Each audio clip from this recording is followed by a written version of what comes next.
Hello, everyone, and welcome to I Didn't Sign Up for This, Season 2. As it turns out, we are back yet again. Carrie, what's up? Hey, Tim.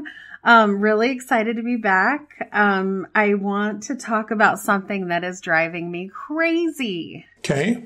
There are a lot of things, but I want to talk about social media.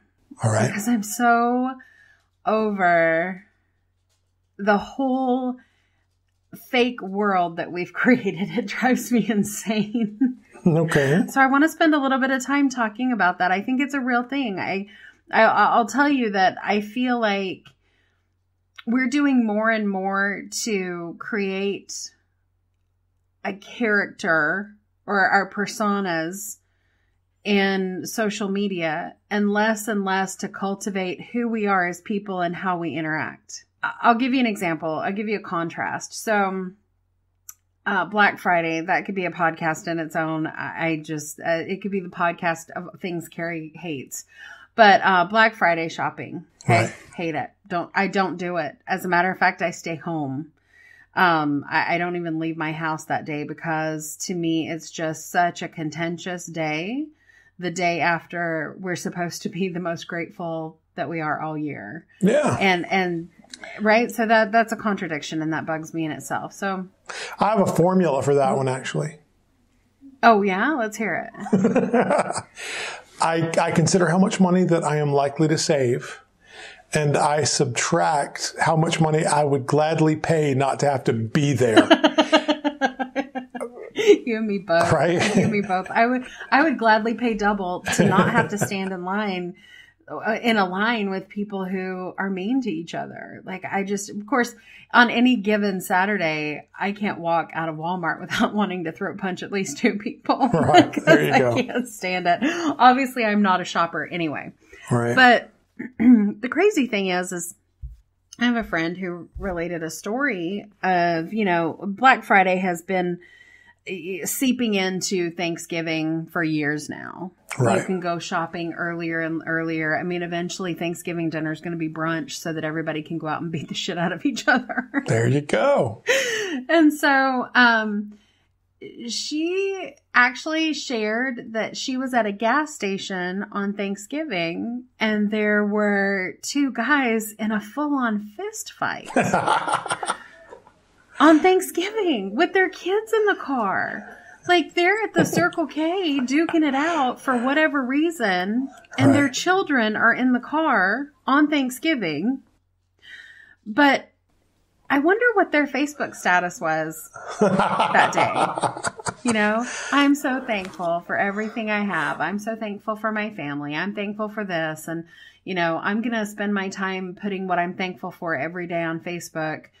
Instead of calling Barbara from middle school and being like, and saying, hey, I really appreciate you or whatever. And that's kind of a lame example, but the context is we're spending more and more time creating this imaginary world on Facebook, on social media, and we're not spending any time cultivating relationships. And I'm not the first person to say this. I mean, statistically speaking, you can Google that and find any article about the human detachment, the element of human detachment.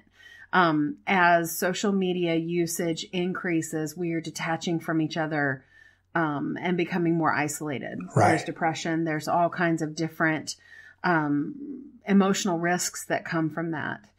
And it eventually will become an epidemic if it hasn't already. I mean, I wrote a thesis on it years ago. Right. And it was the exact same story. There are kids who are being treated for depression because they're struggling with their teenage years like everybody does, but they're seeing all of their peers with this beautiful cheerleading football game, eating cotton candy, dating the man or boy or girl of my dreams life. And they're dealing with acne and depression and, whatever they're dealing with. And it's sad. Right. Why are you laughing? I'm just digging it. I'm just like soaking it all in. So what do you think is driving that social media addiction? Why are people foregoing their lives, their real lives, so that they can, roll in and read about someone else's ridiculous character and create a ridiculous character of their own. What drives the behavior? I think it's very easy to project what we want to be into that medium. So it's a lot easier for me to fake something on Facebook than it is for me to really tackle who I am as a person. And maybe there are people out there that don't like something about themselves. I'll tell you a funny story. So, and I will tell you, I use Facebook. Okay. Yeah. I use Facebook, but I also spend more time with people that I care about than worrying about posting something on Facebook that isn't true. Like, I try to be witty and funny, and I'll use it to, share my blog post or do business or share my book or whatever. So I'm not anti-social media. It's interesting though that there are more men that are anti-social media than women. For example, the guy that I date is never on Facebook. The guy I'm dating is never on Facebook. Right. He can't stand it. And, but it's funny because I was going to send him a funny message one day, and I went into Snapchat to use this goofy filter where it changes your voice. I have teenage nieces and nephews, and I use Snapchat with them, and I have more of a relationship with them because I do. So I don't see anything wrong with it. But I woke up one morning and I was texting him, and I decided I was going to send him this stupid little video. And so I used the Snapchat filter to send this video, and his response was, "I hate Snapchat." I was like, oh, okay, well, that didn't go over very well. And I responded back and I said, "Fine, here's a picture, no filter." And his response was, "You look beautiful." If I really step back and look at that, it was first thing in the morning. I hadn't brushed my hair. I had no makeup on. He didn't care because he likes me for me, but yet I struggle with normal insecurities like everybody has. Right. So I decide to be clever and use a Snapchat filter that doesn't show that I have no makeup on and that I'm still in bed and my hair's a mess. But that's what he wanted to see. That's what he finds attractive because he likes me for who I am. And it was an aha moment for me because we spend so much time trying to look perfect for everybody that we forget that nobody's perfect and we just need to love ourselves for who we are. And I think that if you take that one little example, and I mean, it was very endearing to me, like it made my day, right? I'm not gonna lie. But if you take that one little example and you blow that out to all different people in all different phases of their lives and insecurities that they may have and the things that they would change about themselves, because everybody has things that they would change about themselves. You put that into a situation where maybe you don't get that validation. And so it just escalates into this big thing. I mean, I know 25-year-old people who started Botox early as a preventative so that they wouldn't get wrinkles. I'm not kidding. And it's crazy to me, right? Because you're fighting a clock. You're fighting the things that truly make you an individual.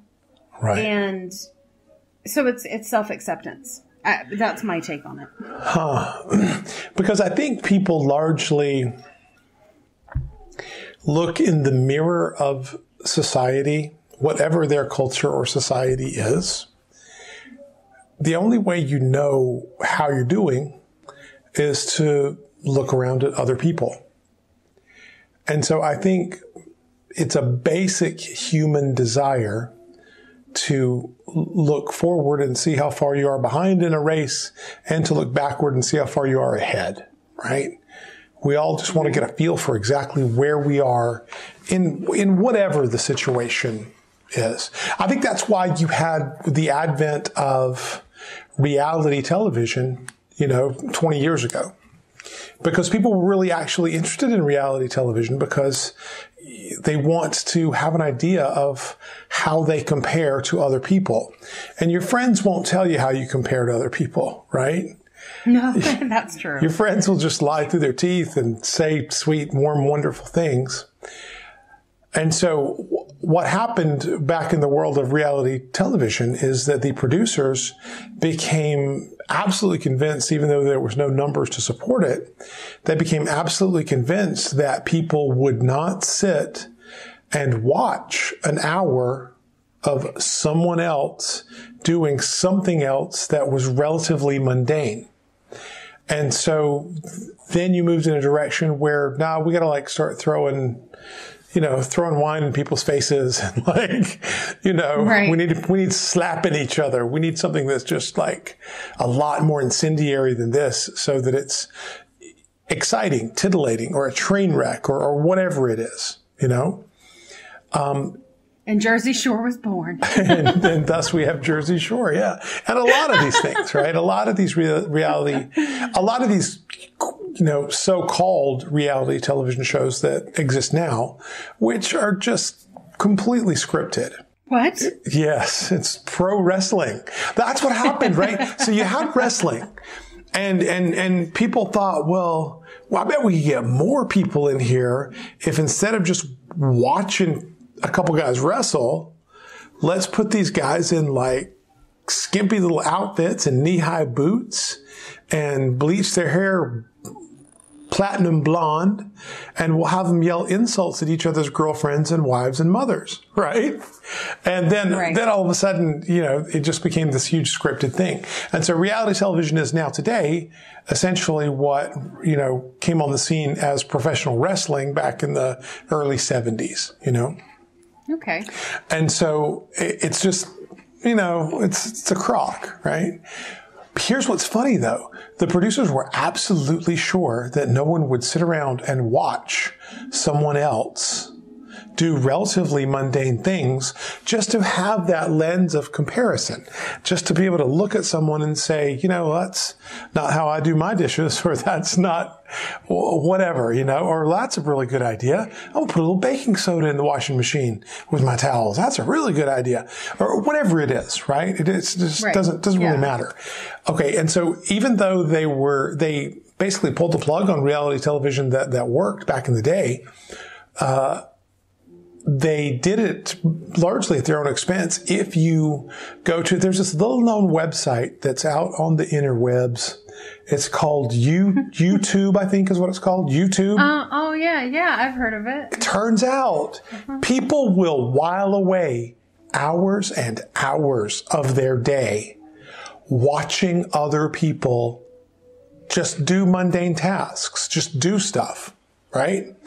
We will sit around and watch. I watched one the other day. I watched one, a couple days ago, Sunday afternoon, of a guy who is somewhere up in the northern Canada, up in the Yukon, building a log cabin. And he doesn't say a single word. Toward the end, he starts talking a little bit, right? 43 minutes, I watched this guy just work on his cabin. Right? Oh my God. And it was glorious. It was just so soothing. It was so rewarding. It was just like, I don't know. We've lost this sense of connection with other human beings, largely due to the social media. The thing that connects us is actually separating us. And so we'll watch people do relatively mundane things. We absolutely will. When you could go to a park and actually interact with people doing mundane things. This is right. You could, that's the thing. I don't know if I said this at all last season, but I know that you know this about me. I will go to the grocery store and I will smile and say hello to people that I make eye contact with, because I thrive on that human connection. And for me, the more time I spend looking at Facebook versus being out and social, the more depressed I get. And so I'll check Facebook a couple times a day. I'll post a couple of things. And depending on the interaction and the exchange, I'll have a conversation with people, but I thrive in social settings. Right. you know, where you can meet all different kinds of people and you see the human interaction and you see people for who they really are. The problem is nobody is who they are really on social media. Right. There are people out there who say that they are brain surgeons and they work at the Circle K, and it's, you know, it's crazy. It's deceitful, and it truly is being dishonest, but there's a driver behind that. And I think that comes back down to insecurity.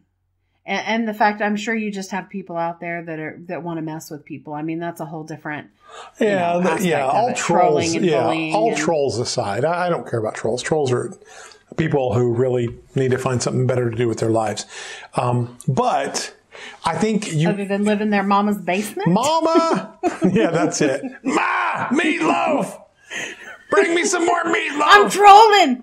I'm trolling here. Anyway, exactly. And so, well, I think largely it's simply because we don't have adequate contrast in the world of a highly produced, highly filtered Facebook environment, right? Like, okay, so when was the last time you sat in a room with people and made a stupid comment or asked a stupid question or told a joke that just didn't go over or, you know, offended someone? I mean, crap. Never, because I'm hilarious exactly, and kind. That's it. I'm 100% hilarious all the time. It's like, right. When you are with other people and you're having a conversation, you tend to put your foot in your mouth once in a while. You say something stupid. You tell a joke that doesn't go over. You bend over and split your pants, right? You do stuff like we exist.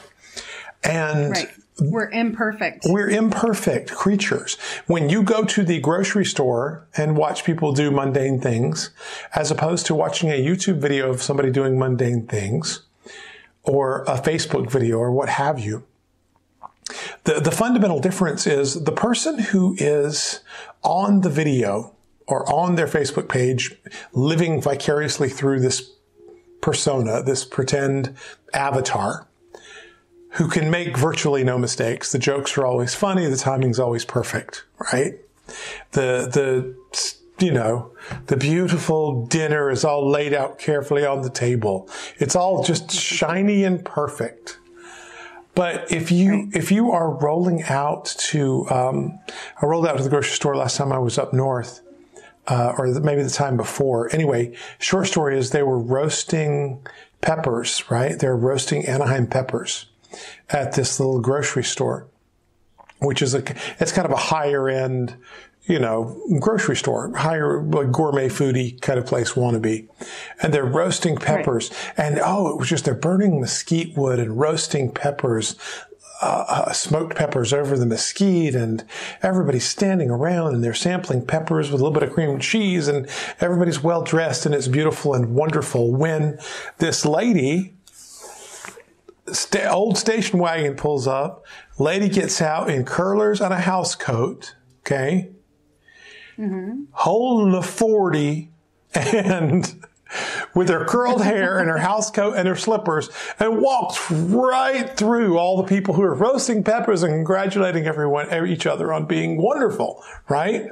Uh-huh, and the point is, you don't really get that contrast in a Facebook environment. You don't. No, but that's old lady goals right there for me. I can't wait. That's retirement right there. But it's like the contrast is so just beautiful and profound. And it's like, okay, you know what? You're not going to get that in a world of Facebook or any world of social media, because essentially what happens, it's reductive, right? It reduces your life, this complex tapestry, down to little snippets of beauty and humor. Right. And, here's my touching moment with my adorable little puppy or whatever. And here's it's the highlight reel, right? It's the highlight reel. It's sure. It's not the experience. That's right. Life. And so how do we overcome that little problem? How do we get away from it or make it more useful, or what do we do? So when did Facebook become a necessity as opposed to entertainment? Because it is a necessity now. Everybody's on Facebook first thing in the morning or throughout the day or at night before they go to bed. And, I know what Tom had for breakfast and that Sandy's feet hurt because her heels are too high, and you hear these things about people that there's no privacy. And I just have to make another point too, and then I want to talk about the solution. Facebook ruins relationships with people. Okay. It absolutely ruins it. There are cases where Facebook can ruin a relationship because posts go too far or things are said that can't be taken back, or, the highlight reel contradicts the reality of a situation and people get their feelings hurt, or they spend so much time in a contentious frame of mind and, I'm going to remove this person from my Facebook because I don't like their posts. And so you've just cut a person out of your life because, if I find out that Bob's removed me from Facebook, the last thing I'm going to do is invite Bob to the country barbecue, or whatever. And it allows so much misunderstanding. And anyway, there are a lot of things, that you really have to go down to the core of who you are and determine what's important and prioritize and understand that you're getting everybody's highlight reel. The saddest thing ever is when I see my teenage niece who is in high school struggling because she feels like she's not good enough compared to the people she goes to school with because she's looking at their Facebook and that's not her reality. Right. It's ridiculous. It's ridiculous. And I think, from a parent's perspective, you have to stop that. And you have to put boundaries on social media access. But why would you not put those boundaries on yourself? Well, I think you do in person. The fundamental problem is that we say things in a snippet or a text or an email or some quickly crafted words that we would never say, in front of someone. Because you're sitting there and you're ready to say something that's just hurtful or obnoxious or, snide, flippant. But when you're really sitting there, you would never say that to your grandma, right? Grandma, you're not a bitch. You're wonderful, right? Yeah. And so, and obviously that's hyperbole a little bit, right? Like I'm stretching that out. I don't think anybody's going to talk smack to their grandma via Facebook. But, I don't know. But people are crazy. People say things where they can just be away from the situation, sort of. There's almost an implied anonymity, even when it's your character, even when it's your avatar and your little picture on the thing. There's just sort of this implied anonymity where you can just say something kind of disrespectful and feel okay about it, that you would absolutely never, ever, ever say if you were sitting there face to face with that person. Right. Well, and I will tell you that we're separating ourselves via text message. We're separating ourselves via social media, and we're getting more and more distant, and road rage is more prevalent because all of a sudden, you're not a real human being that goes home to a family or has kids in elementary school. You are an avatar who is in my way. Right. And so we're being mean to each other when that element of connection is removed. So in a way, our fake personas are more connected to each other than we ever have been before. And I can connect with my friend who lives in China that I went to high school with. And I can read his posts and we'll, exchange comments or whatever. But, and that's a benefit of social media. So there is some benefit. There's a global connection. You're able to connect with people at long distances away. Right. But what about the people that are in your life? What about yourself? If you were to take half of the time that you spent on social media every day and turn that into time dedicated to achieving your goals, you would be where you want to be in a year. Right. Hands down, you would be where you want to be in a year. We are wasting so much time reading Dipley posts about who did the most embarrassing thing in college and how it ended up on Facebook, or, who cheated with who, or who's, and it's crazy. It's crazy because what? I'm just thinking to myself, if you name your top 10 favorite songs, I can tell you what flavor of potato chip you would be. I think I'll take that test tonight. Thank you very much. Oh my gosh. Honey barbecue. Who would have thought that? Me. What the hell? Anyway, we're getting further and further away from the human experience because we're driving a synthetic one. Right. And that's sad. It's not okay. It has to stop, but you have to want to stop it. Maybe I'm miserable in my life, and being on Facebook is how I alleviate that depression, or how I alleviate, how I announce to the world my place in society and in my relationships, because that's what's most important to me. Well, it's not. You lose yourself. You're working so hard to be this person that doesn't even exist that you forget who you are. So take off the Snapchat filter. Right. Because people are going to love you. People are going to love you for exactly who you are. And if they're not, screw them. Right. There are plenty of people out there who will. But obviously this is something I'm very passionate about, but it's real. It's a definite issue, and it detracts from living a fulfilling life. It's empty time. And of course, the problem with that whole genre of communication / entertainment, whatever it is that, and at least in the world of Facebook is very careful to keep you engaged in just a certain way. Now, I just read this a couple days ago. The Facebook algorithm is such that if you have not posted anything in a while, and then you do, in fact, decide to post a little something, whatever that is, write down your thoughts, or maybe you're saying how you feel about some political issue or whatever, it doesn't matter. When you first do that, you get a very widespread distribution among your friends. And then if you decide you want to write a little addendum to that a few hours later, you get considerably less distribution. And then the distribution continues to fall off until you have been out of the game of producing content for a while.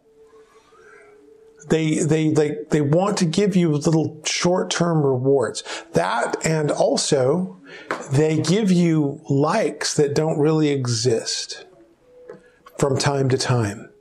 Just to kind of keep you engaged, they will find some random person out there in the database and tell you that person just liked your page. And you get a little ding, you get a little, dopamine boost. Someone likes me. But that's right. So somebody likes me. But if you were to reach out to that person, if it is in fact a real person, if you were to reach out to that person who you have no idea how they found your post or your information or whatever, they would have no idea who you are. They don't like you. They don't even know you. Because Facebook will manufacture likes to just keep you kind of addicted to that needle just a little bit more, right? Well, it's like gambling. It's the same euphoria that you get when you win a jackpot or when you win a hand of blackjack in Vegas. It's the same thing. Yep, it's dopamine. You get a little rush. Yeah, it's dopamine. And so they want you to have this experience where you think, oh, somebody likes me. I'll create more content.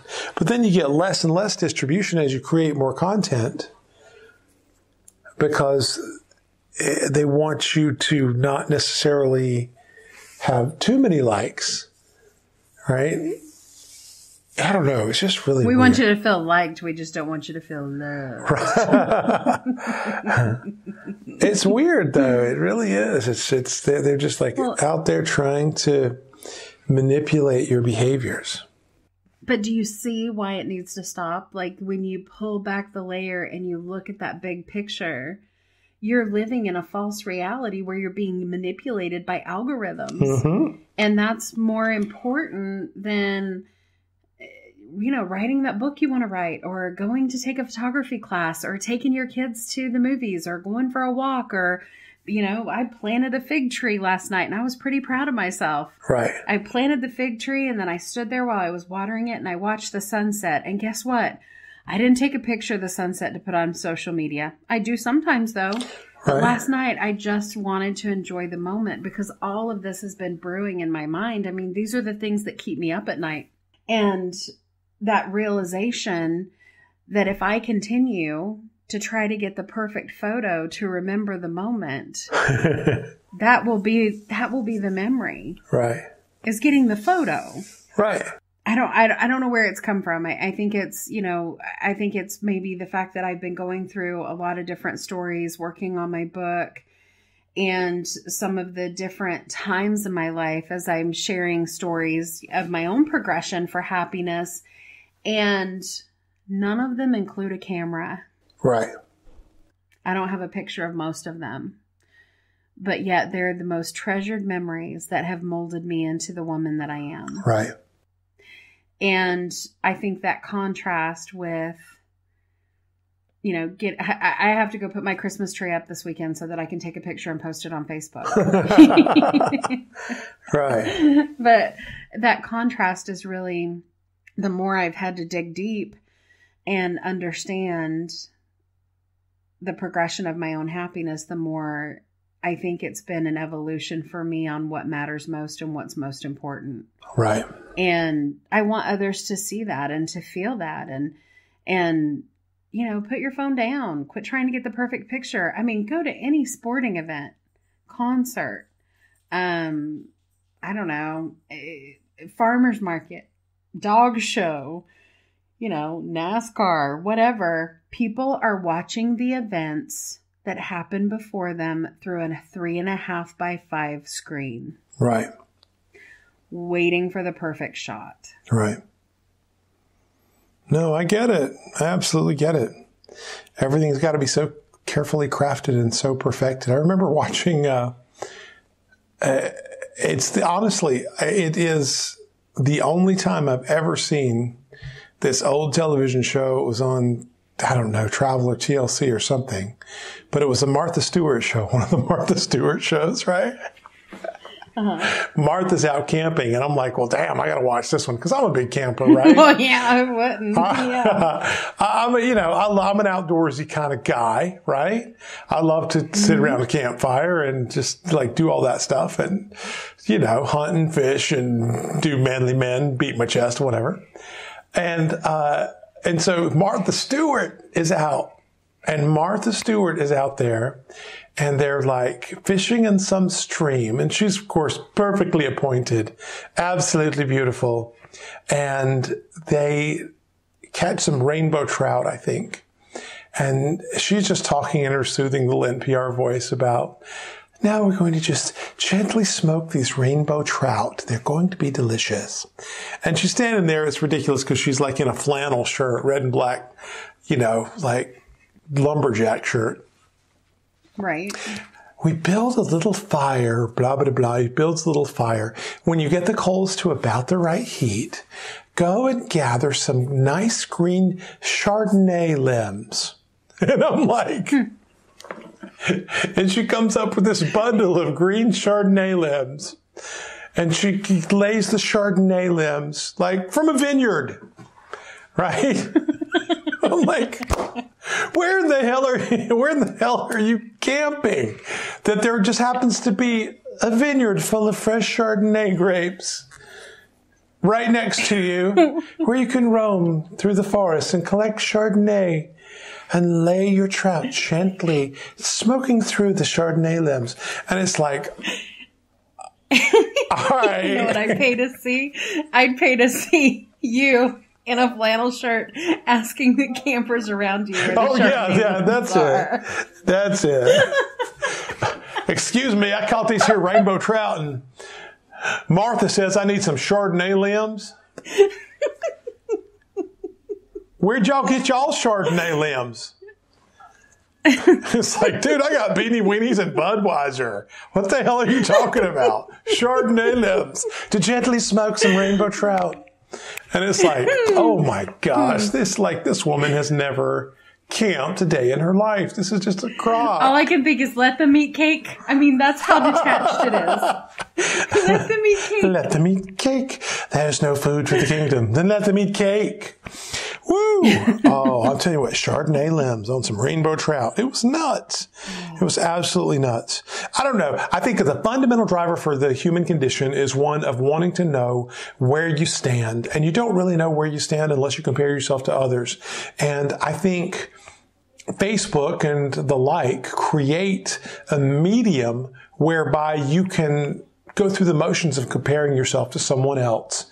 The problem is that someone else is very carefully developed and polished to a high shine before you ever get the slightest little glimpse of them. And so if you make the mistake of comparing their avatar, their perfected persona to your own real life, then you're gonna find yourself wanting. You're gonna feel like you come up short in life. I think that's why this whole Facebook Live thing that's going on is so popular. I think that's Facebook's way of admitting that there's a problem. They're tipping their hat to the problem, you know, because the algorithm.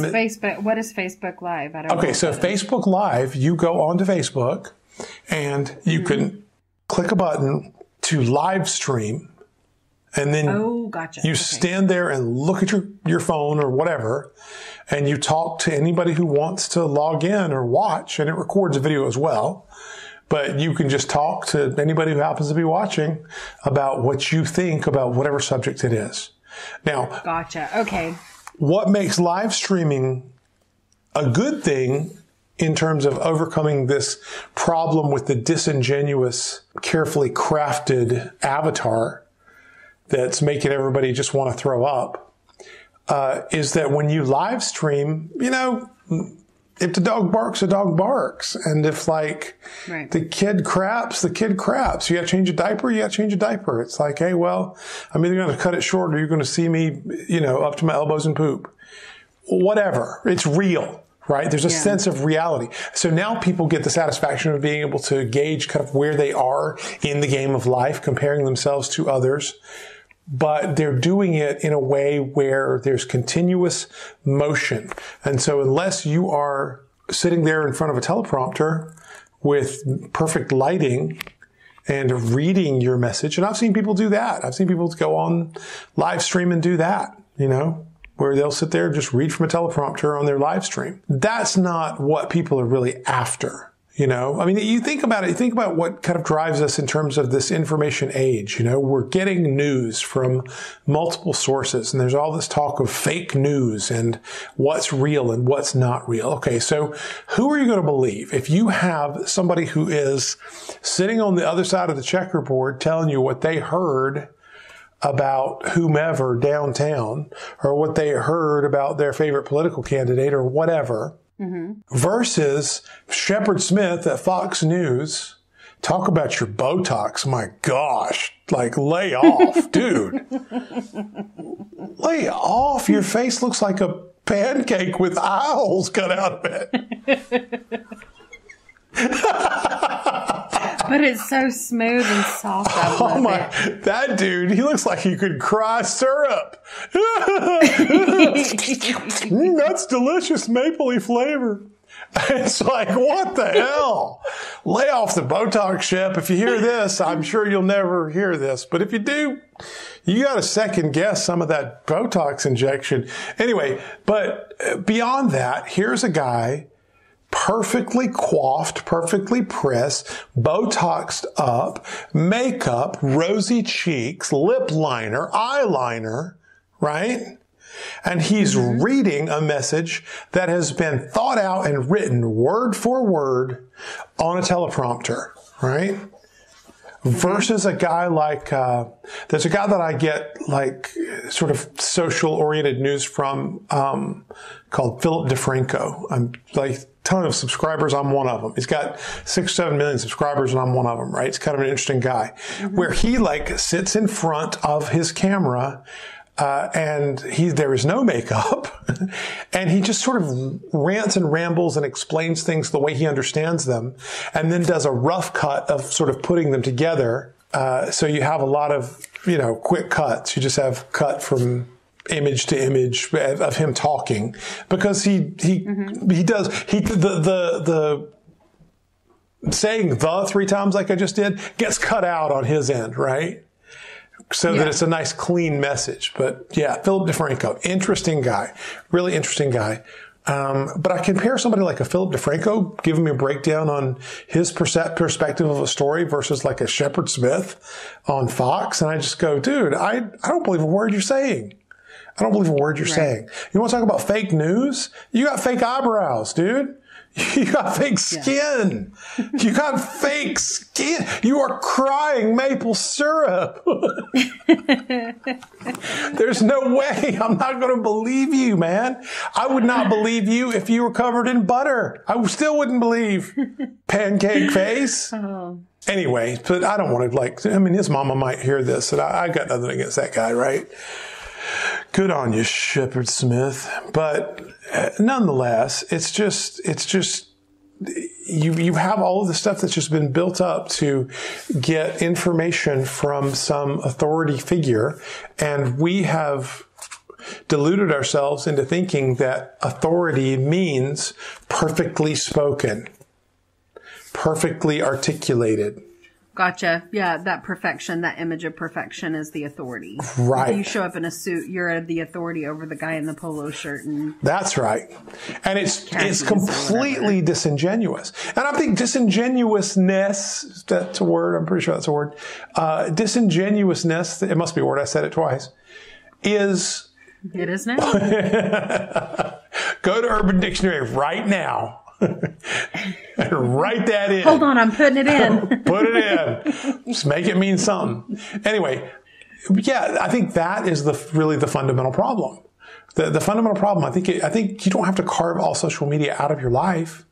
You just got to be honest. And I think if we're honest with ourselves, is anybody really still going to the blogs or vlogs of people who are just kind of bullshitting?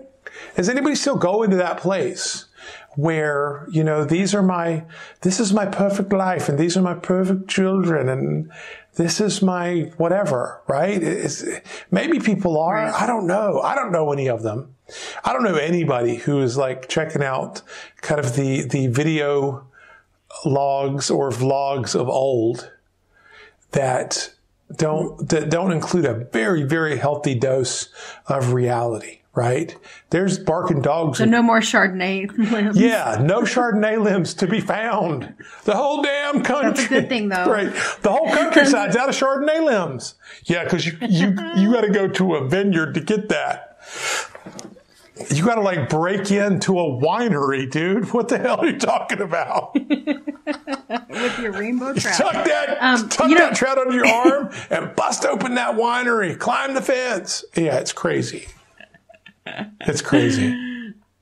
I think that that's good, though. I think that if we are shifting, because there's always evolution, right? Yeah. If we're shifting to a more realistic message, then maybe we will continue to make that shift where, not everybody's trying to live this perfect life. However, I agree with you. Nobody's ever going to put social media down completely. I mean, you can follow social media and see posts all the time. I'm just using Facebook too much. I'm going to go. Text me or write me or send a carrier pigeon if you want to be in communication. Screw this social media. And 2 weeks later, they're like, hey, I'm back. I'm back. Woo! That was a nice break. I feel so much better now. Feel better about myself. And look. Okay, so maybe don't go to that extreme. Yeah. But find some balance. If you're not spending the majority of the time on yourself and the people that are important to you and moving towards what you want out of life, and you're spending more time looking at what Harold made his girlfriend for breakfast last week, then you should probably check yourself. But the thing, that's the problem. Harold never makes like, just nasty overfried eggs and like Hostess cupcakes or something, right? Harold always has like a smoked trout on Chardonnay limbs. And that's the problem, right? Harold needs to check himself and get real and just be honest. But see, that's the problem. Everybody wants to look at that profile, that avatar, that interaction of the person who is pretty well thoroughly honest. And I'm not saying be negative. I'm not saying be a downer, right? Right. But just be real. Just be real with it. Like, this is my real life. And fundamentally, on a psychological basis, anytime you pretend your life is better than it is, you are also telling yourself that you are not good enough and that your life is not good enough and that what you have accomplished is not good enough. You're fundamentally putting yourself down every time you tell a lie, or every time you allude to something that's untrue, or you infer to people things that are not fundamentally true. It's the difference between the person who never fails, never gains insight. And the person who never gains insight cannot tell you how to walk a better path because they've never seen the bad path, right? They've never seen the problem. And if you've never seen the problem, you've just, maybe through dumb luck, maybe you're, blessed of the leprechaun gods or something, right? And you never make mistakes and you never have problems. Then that person has no idea how they got there, right? Michael Jordan, when he left the NBA, tried to be a coach and he couldn't put up any W's. Because what he did was so innate and so instinctive. He was born to do what he did. And through luck or what have you, found his way into the world of basketball. And it was just the perfect place for him to be. And so he did not really understand how he did what he did. And so he couldn't share it with anybody else. Things that were wildly obvious to him. I'm reminded of like a Tiger Woods, right?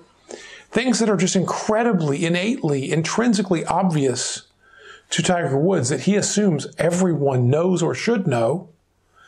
He can't teach it to you because you ought to know that. It doesn't even occur to me to try to teach you how to do what I do. Obviously, you know this. Everybody knows this. You can look at it and see. But most people can't.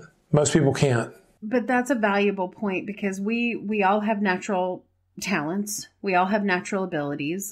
Mine is not on a golf course or a basketball court, but we all have natural abilities where it does come naturally to us. Right. However, in the struggle is where the growth evolves. You grow into a person because of the contrast of natural talent versus struggling. It's funny, since we're talking about it, I'm going to tell you, when I was in high school, I never opened a book. And I did okay. I manipulated the system as much as possible and would skip class and not get caught. And I was really intelligent when it came to stuff like that. I never opened a book. I struggled a little bit writing papers because I'd always wait till the last minute and I'd scan the resources and I'd do what I needed to do to quote the resources. And, I made pretty decent grades. I was not a straight A student because I never opened a book. I floated by. And I developed this thought process where if it didn't come easy to me, then I wasn't going to be good at it. And it took a while to shift that thought process and understand that there is a progression in learning things and not everything is going to come easy to you. And then you really develop your character and your strengths and the things that you have in life that are worth having. Like, not everything comes easy. Not everybody's perfect at everything. And so stop trying. Stop trying to be perfect. Just be yourself. No filter. Anyway, if you are putting barriers in your own way, you're not living the best life that you can. Right? And a barrier would be avoidance, projecting, comparing. All of those things become the trifecta of depression and why try, and everybody's better than me. And it's a dangerous thing. It's dangerous to our kids. It's dangerous to all of us. You have to stop comparing yourself to others. And I understand the need to compete. But if you could shift from competing with a perfect highlight reel to competing with the you that you were yesterday, you'll be much happier. Right. So compete with yourself. Yeah, I like that. I gotta go post that on Facebook. That's a good one. That makes me look like a genius. I gotta go post that right now. I'll talk to you later. We'll talk some other time. I'm glad we talked about this. I think it's great that we're back. I would love to hear from any listeners that we have on topic suggestions for this season. I think that becoming more interactive. I know that we got a few topics last season, but I'd really like to zero in. So if you're out there listening and you want to hear us talk about something, or you want our opinion or perspective on something that's troubling you, then reach out to us. As always, thanks for showing up. Thanks for participating with us. And until next time, dream your life. And live your dreams. You sounded more sincere than me. Okay. Till next time. Bye-bye.